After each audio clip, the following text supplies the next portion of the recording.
Well, I'm going to say I'm going to answer it this way. When you ask how could I identify? I worked right in the buildings. I worked as a teacher assistant before. I worked as a graduation coach with CMS at Garinger High School, and I worked as an MTSS specialist. But let's talk about inside the building where I have experienced teachers losing interest in the profession, and as well as their morale. Because I think what teachers need to feel is valued. They need to feel that they have flexibility to design curriculums, especially our seasoned teachers. Our seasoned teachers, to me, are essential, and they're essential for even our new teachers, because you're looking at mentoring. So I think teachers are burned out, because I know that there's challenges when we talk about behaviors in our schools. But when I think about behaviors, I think about the whole child. And often our teachers don't have the professional development to be more culturally sensitive, but it's not their fault. I think that's something that we have to tweak from a systems perspective. So, and I know that competitive salaries is huge. We don't pay our teachers enough. Someone said to me not too long ago, if you pay them well, they will come. And I believe that. So I think it's a whole lot of reasons. We need strong leaders in our schools, and especially in our low-performing schools.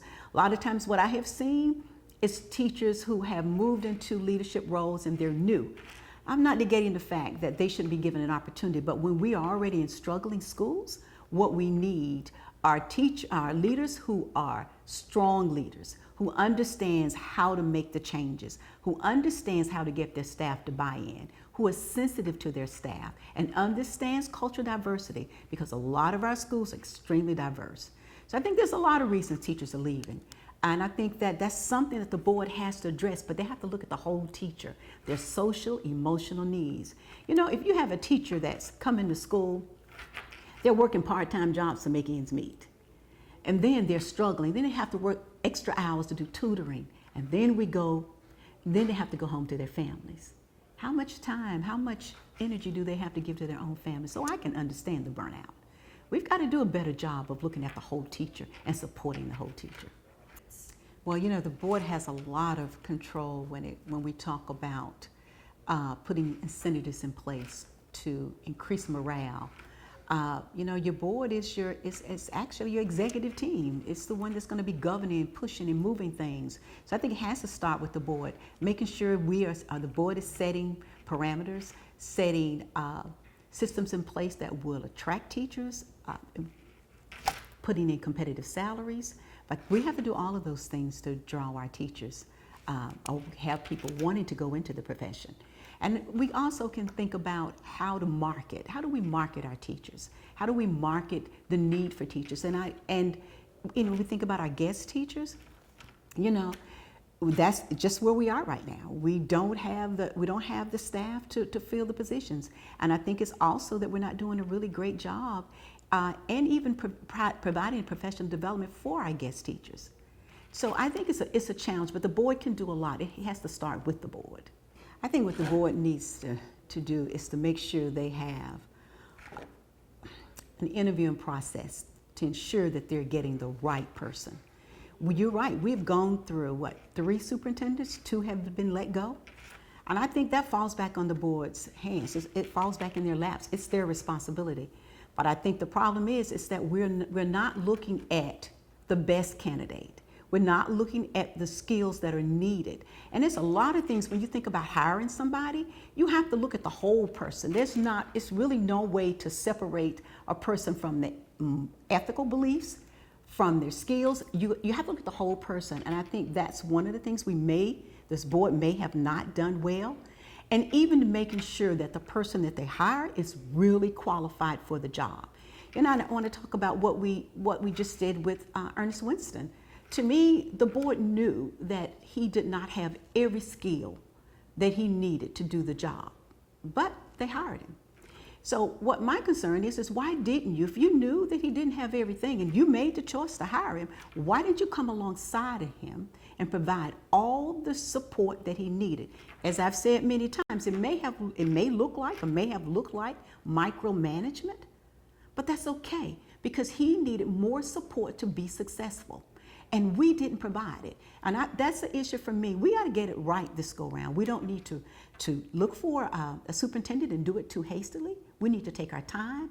We need to make sure we have all the right interview questions in place. We need to do the check and balance and make sure. We've got to get it right, because if we don't get it right, it's on the back of children. We need a consistent, stable superintendent, and we need to take our time to do that. My question would be to him or her, outcome data. What data do you have that have proven that you have been successful in closing achievement gaps? And I would want to see that data presented to us, talked about, because if you have done it, you should have the outcome data. And if the data is not, because talk is good, but where's the data? Because we need to see the proof. It's time out for us to just hiring people because it sounds good. We need outcome data to prove that they have done what they say they have done. Well, I think for myself, if I was a parent looking at that data, I would be very, very concerned that my district is near the bottom. And I would be now the growth is great, but I would be concerned about my child getting a quality education in CMS. And I think that is something that we have to look at as a board. How do we be competitive? How do we make sure that children are getting a quality education? I've looked at data myself. I looked at my district that I'm running for. I know that we have 27, CMS has 27 schools that are on the D and the F list. But I also looked at my district, and I looked at the schools, and we can look at the data all day long and know that what we see is that we know that we have 81 failing schools, D and F failing schools. But let's look at the data, and we think about the schools that are doing well within CMS. And that's the way I said, okay, we need to have some solutions. Let's look at some solutions. We know that the data is saying that we've got these schools failing, but what is happening in our schools that are not failing? So I looked at a few of the schools in my district, and we have about 2 or 3 that have Bs. And that means we have kids, we have growth and exceeded growth, and we have a grade level of a B. And I'm going to drive it to this point, and this is the issue that I have within our district, is that we put frameworks in place, we put systems in place, but we don't have accountability. We don't have accountability, we don't follow through on things. When I think about what we need to do, if we think about solution, CMS has a solution. We have some schools implementing it, such as Bain, such as Coolwood, and I'm sure you heard about their data. And so when you look at those schools, you say, what are they doing? Let's even talk about Chantilly. What are these schools doing that the other schools are not doing? Why aren't we doing this across the board? What we should be doing is making sure that everybody in this district, every single school, is implementing under the framework of a multi-tier system of support framework. That is the framework that will change our schools, all of our schools, for all of our students. But what you have is operating on one side of the town, it's operating different. There's no consistency across the board. And that is one of the things that we have to change. We have to make sure we implement, and that is the solution to our low-performing schools, a multi-tier system of support framework. And that is the way every school should operate, from general ed to students needing supplemental or intensive support. But general ed across the board, this is the system, this is the framework that will turn our schools around. But you have some schools that implement it, some schools that don't. We probably more that don't than do. That is the inconsistency that we have to change within our board. It has to start with our board. But how can it start with our board if half of the board don't understand it? You need people like myself on the board who understands it. That's what I did when I retired this past January. I was a multi-tier system of support specialist. In that role, I worked with schools to look at their data, because that's, we call it data problem solving. Look at your data, and then let's look at subgroups. Let's look at gender. Let's see what is going on with our kids. And then we can begin to make changes. We can talk about instruction. If you've got a school and every teacher is marching at their own beat, the curriculums, the instructional practices are not the same, that's an issue. It should be the same. Your grading system should be the same. All of this comes up under a multi-tiered support for children. And that's just not for our children in need, that's for every student that's in the building. That's how we bring about change. That's how we change the numbers. That's how we exceed growth. And that's how we turn CMS around. But we have to have accountability. We have to have consistent accountability. One principal doesn't get to do it one way because that's the way I want to do it. No, every principal should implement it. And there should be a consistency across the board. That is the board's responsibility to make sure that happens. And then to hold that superintendent accountable for that. And that superintendent holds area superintendents, school building leaders accountable to do the work that brings about the changes. Well, you know what?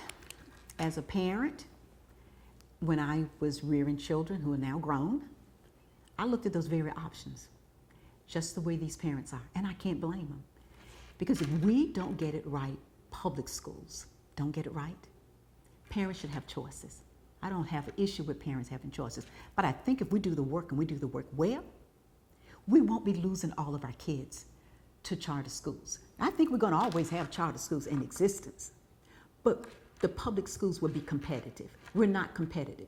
And you know what? That doesn't surprise me that you found out that data, because during my canvassing, I met lots of parents in neighborhoods of brown and black children.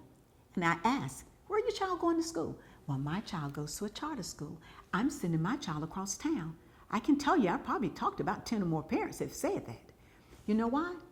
Because schools like Hickory Grove, that is very close to where I live, it's a low performing school, and I think it has a D. And so they're not going to want their children to go to D schools, but that's not the school's total fault. We don't have equity across the board. Some of our schools don't have the resources they need, the inability to hire the staff for interventions needed, to have intervention blocks. All of those things, when we talk about equity, that will bring about change when we level the playing ground for every single school. But getting back directly to your question, I would say parents should have the choice.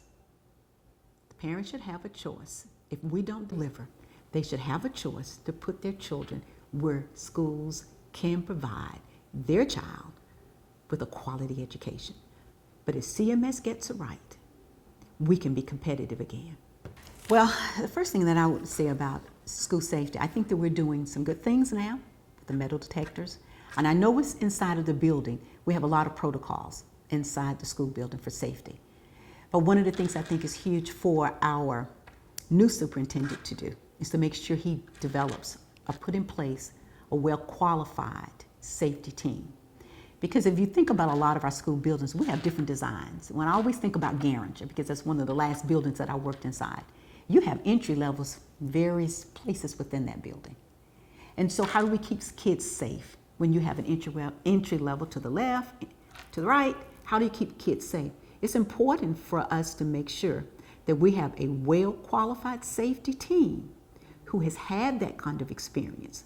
And that person should be the one who will advise our superintendent. So yes, because of the designs that we have in various schools, it's important for us to have a team that is qualified, gifted, and knows how to address those issues.